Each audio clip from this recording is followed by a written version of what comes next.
Our flock of dragons is thinning in Dragon Ball Dissection. Is it a flock? What do you call a group of dragons? A herd? A brood? A collection of disconnected fight sequences? It doesn't roll trippingly off the tongue, but damn if it ain't true. 4 evil dragons have been defeated, meaning that Goku, Pan, and Giru only have 3 left to find. They approach a ruined city covered in sand. Pan gets annoyed at Giru and hits him, telling him to be more precise. Goku complains he's hungry. Is all this starting to sound familiar? What did I say in the previous video? It's a city that just seems to be sitting in the middle of a wasteland. The episode opens in familiar fashion, with Giru leading Goku and Pan to a Dragon Ball, with Pan getting impatient and abusing her little robot friend. To be fair, I condensed my summary a bit last time. Pan doesn't actually hit Giru until a few minutes into that episode, but we are at the point that this feels routine. In fact, as some of you know, when I watched Dragon Ball GT all the way through for the first time several years ago, I tweeted the experience. And this is exactly the episode in which I made it clear that that was getting to me. I said this wasn't working because these encounters are too episodic, with little and meaningful events, almost no one worth meeting, and very little development or interaction between our 3 leads. It's just fight a dragon and leave. Let me give Dragon Ball GT credit here, though. This is very much the episode that pivots away hard from that formula. This is the last episode to open like this, and frankly, in some ways, I'll be dying for its return before this is all over. I don't think it's at all a stretch to assume the writers were playing on this familiarity, this fatigue, for the purposes of pulling the rug out from under the audience. And in that sense, I fell for their trap. Good for them. That's a great structure. It demonstrates a keen sense of pacing that they can pivot right at the moment I'm getting bored. However, I don't think it's a huge victory when the best defense I can give the preceding episodes is, well, they were supposed to be underwhelming. I don't think there's anything wrong with being episodic. Episodic stories can be fantastic, and they can also contribute to the overall narrative. The fact that the episodes up until now have been standalone does not answer for its lack of character and development. You can be episodic and still have those things. Case in point, Pan here is complaining about the sun getting hotter and bigger. Goku jokes that her experience on that desert planet has made her squeamish. Hey, nice bit of continuity there. But that desert planet was very much episodic during a stretch of episodes that was very episodic. That episode has a plot and immediate conflict that are introduced and resolved within its runtime. But it's still paying off a character thread that had been running through every episode of the series. It delivers consequences in Pan's characterization. It brings the story to where it needs to be for Giru's seeming betrayal in the following episode that, like what we're about to see here, pushes the series into a more serialized direction. And yes, it is a story that is driven by the characters' actions and interactions. So it's not like that couldn't have been more of a factor here while still getting viewers ready for a change. Here, the characters are mostly static traits. Goku wants to fight, Pan gets angry at Giru, Giru is a dragon radar, nobody else really matters. It's why the most memorable aspects so far have been Bish existing and Pan selflessly giving up her own life. But that's enough about where we've been, let's look at where we're going. So about that sun I mentioned, everything is really hot and Pan points out that they really shouldn't be able to see the sun given the unusual phenomena the dragons have been spreading. And I admit, that surprised me. Maybe the issue is with me, that I'm just struggling to keep track of the details, but have any of these previous episodes given you the impression that the sun is being blocked out? It's certainly not something that ever registered with me. Everything so far has looked pretty bright and chipper and will continue to do so for most of the rest of the arc. I don't know if it's because of Dragon Ball GT's general rainbow sherbet color palette or the fact that I'm colorblind, but the sky always looks relatively normal to me. Not generic sky blue, but certainly nothing that makes me think of the sun being missing. It's not a huge deal, but I think if you're going to make an issue about the sun, It should be couched in a context that makes the audience go, "Oh wow, I'd gotten so used to this that I didn't even notice the change." Not, "Wait, was that even a thing?" At any rate, the sun is actually our next dragon, Su Xinglong, or 4-star dragon. He's a lean, formidable opponent with heat powers. Now, can you guess which character brags about defeating him right before getting beaten up, and which character immediately insists that this dragon is in a different league than the others? Yeah, anyway, Pan's unconscious now. And in just a little bit, while Giru is tending to her, an unseen enemy swoops in and takes him out. And, that's it for them. I'm serious.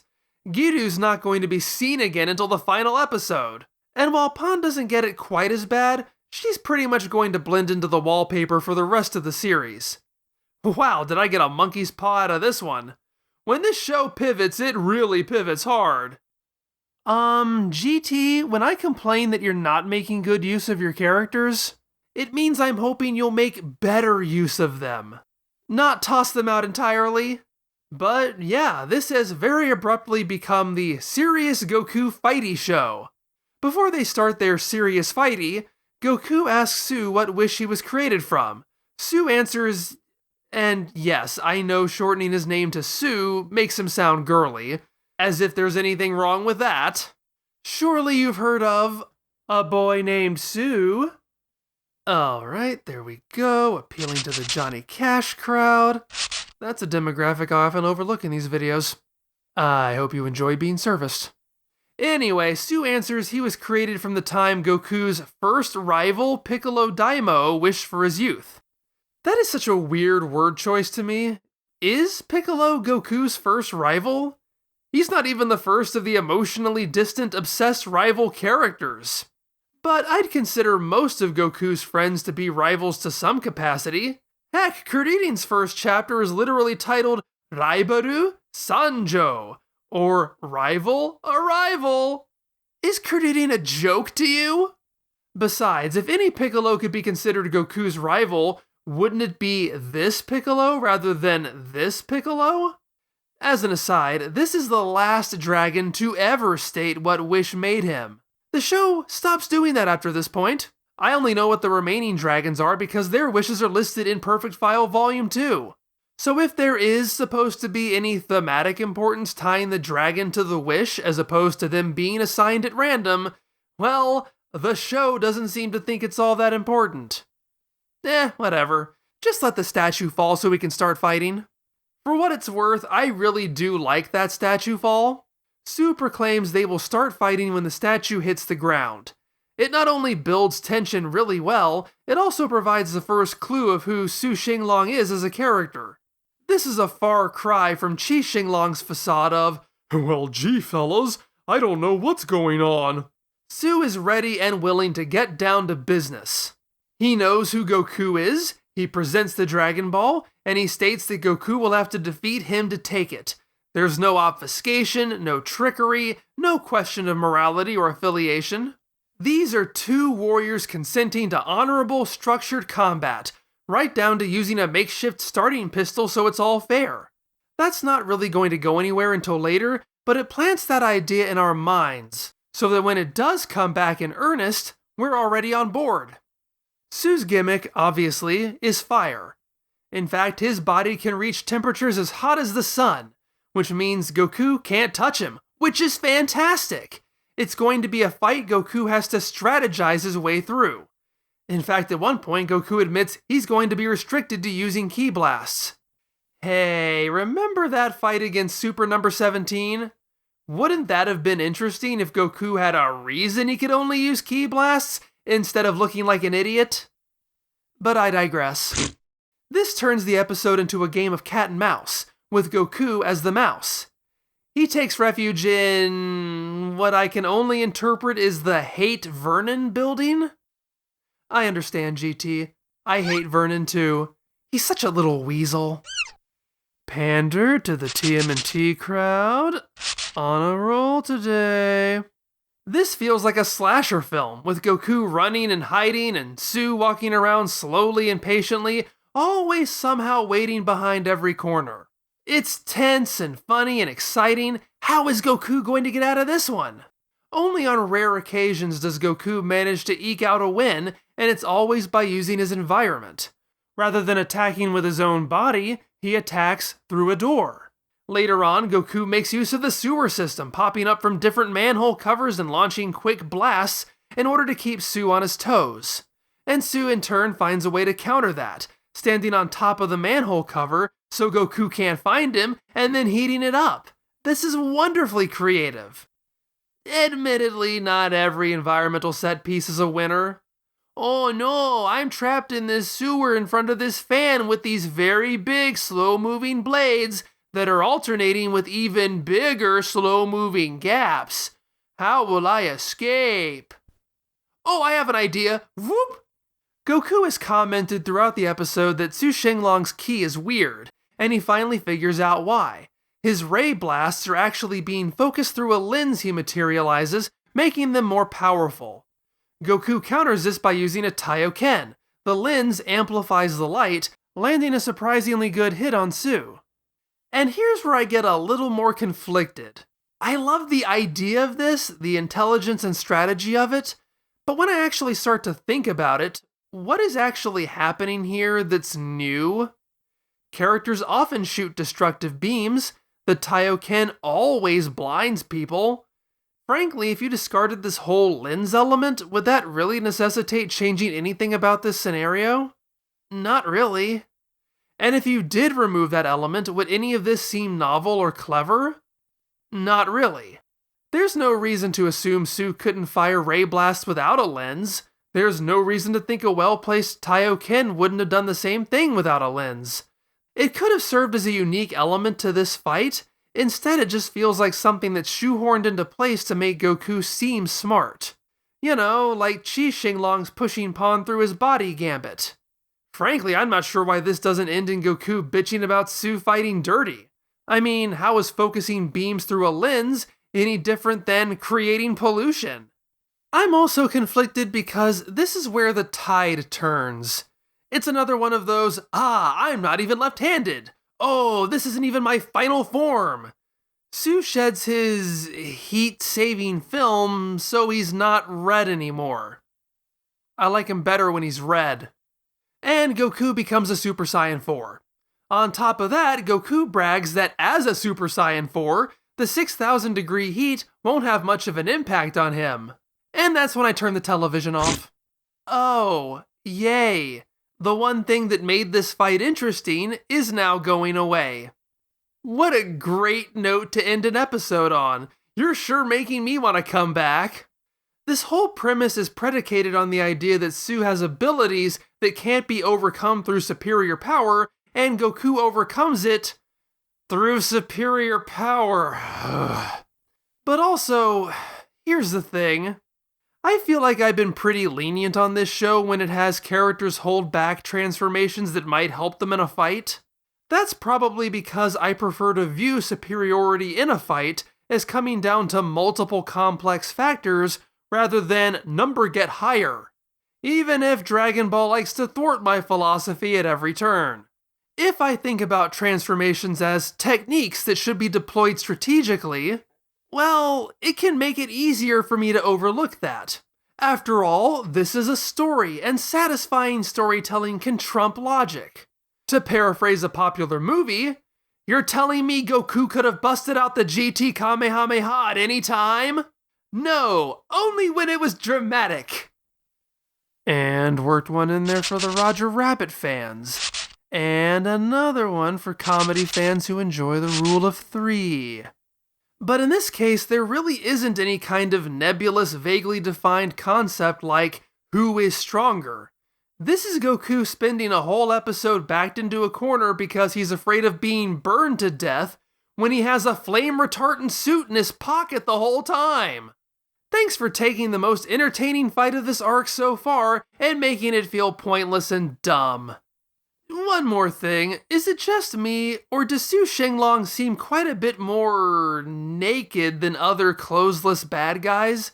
There are a few shots that seem to lovingly draw every curve of his butt crack, including this positioning after the Taioken that seems quite carnal. I guess Frieza looks pretty naked too, but then again, Frieza has a tail that tends to cover that part of the anatomy.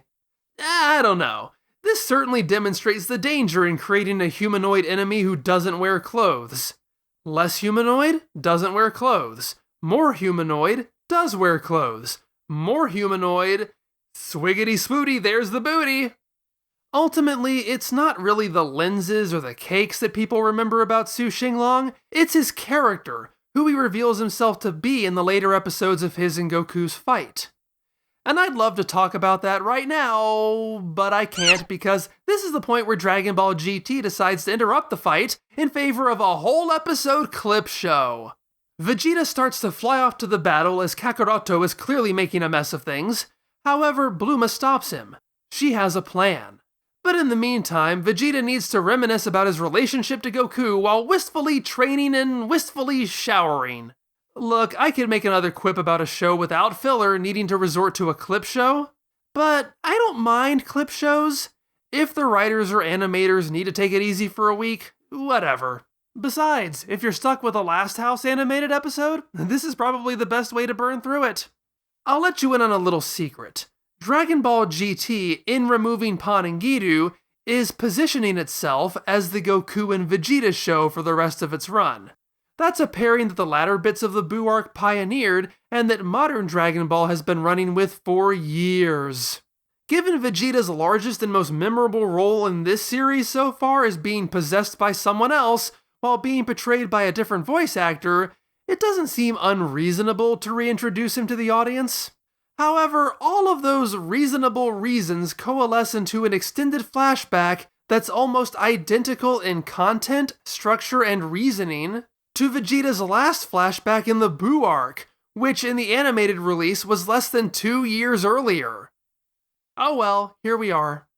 I don't want to waste too much time dissecting a bunch of clips from storylines that have already been dissected.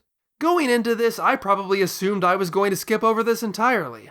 But believe it or not, I actually did come away from watching this with a few things to say about everyone's favorite Veggie Man. If people talk about this episode at all, it's for 2 reasons. One is the actual mechanical point of this episode, which is to introduce Bluma's plan to power up Vegeta.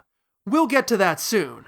But the other is something Vegeta thinks to himself, a line that GT fans hold up as proof that Vegeta has finally developed away from the genocidal selfish twit that comedically and tragically bumbled his way through every situation, making life worse for everyone around him, like a pointy-haired Gilligan constantly murdering everybody who might get the castaways off the island. Drawing in the Gilligan's Island fans? Check. Taking a risk on overplaying the joke but hoping I can pull off the mythical rule of 4? Double check. In the great sequel wars pitting Dragon Ball GT against Dragon Ball Super, this is proof positive for the GT fans that, while Super may be content to relish in nostalgia, GT at least has the guts to move forward.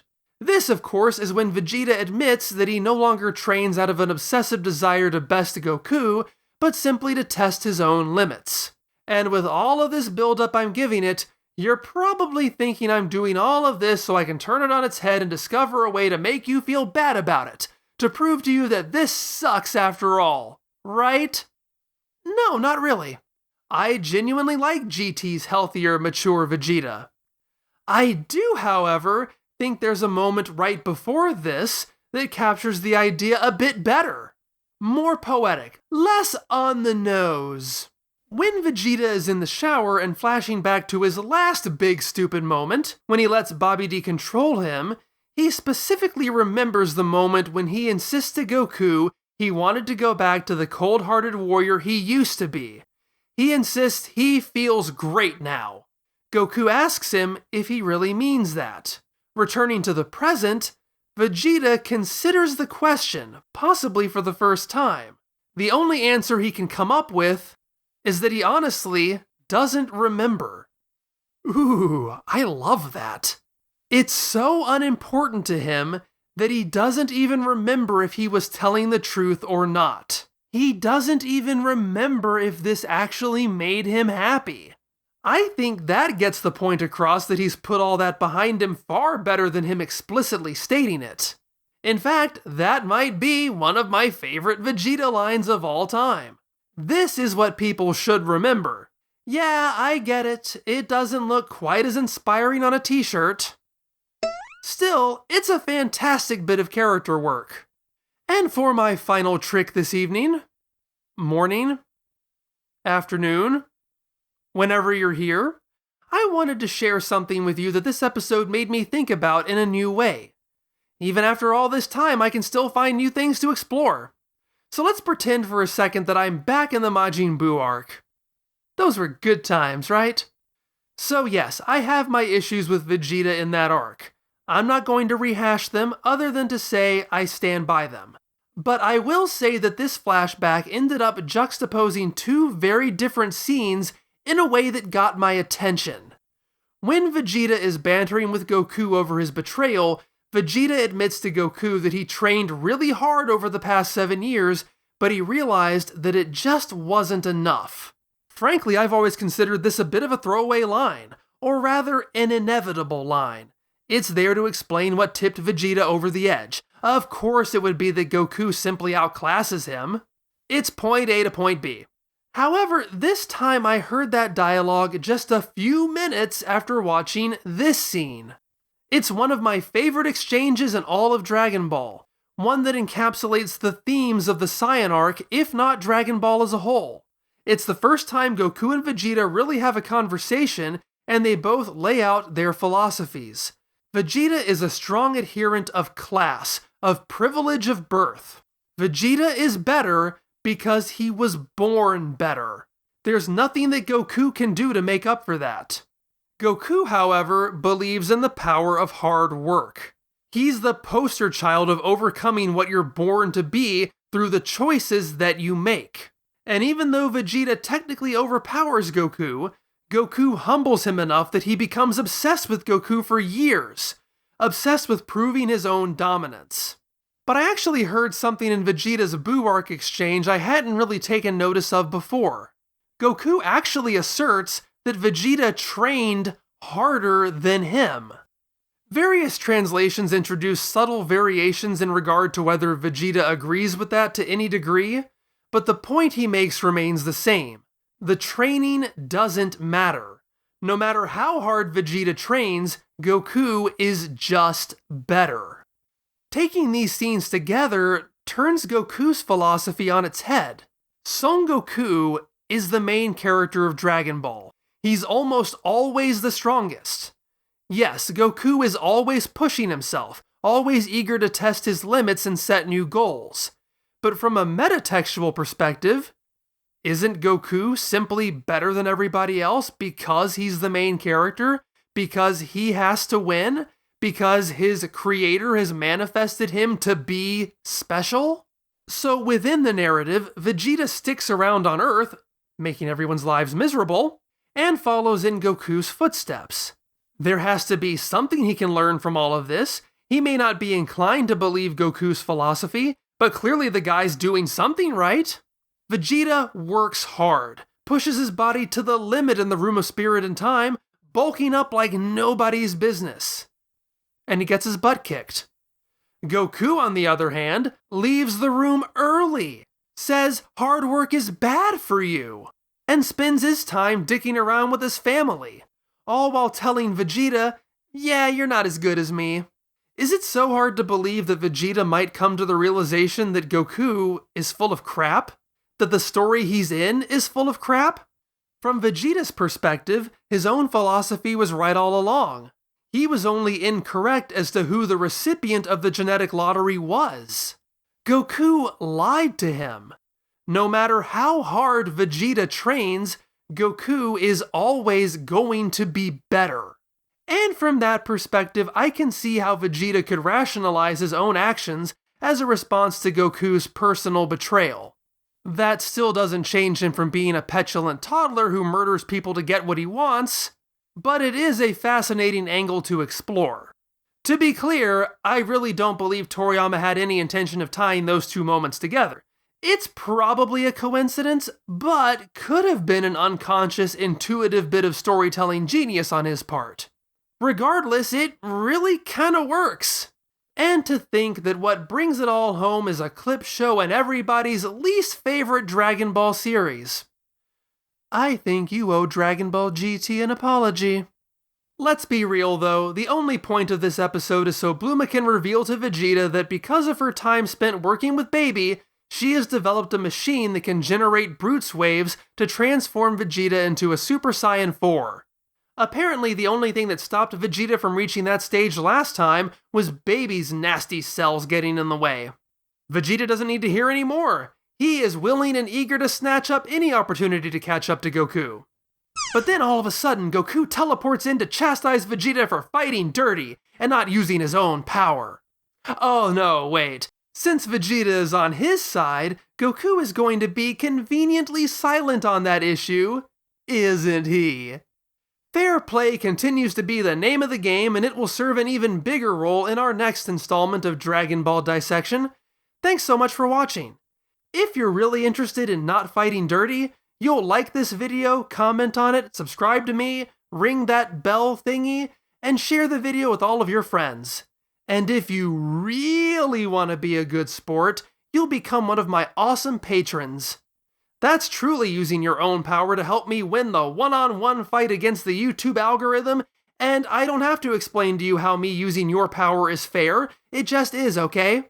I'm the main character of this video series, and morality bends to my perspective, so everything I do is right. Thanks for all your support, I'll see you next time!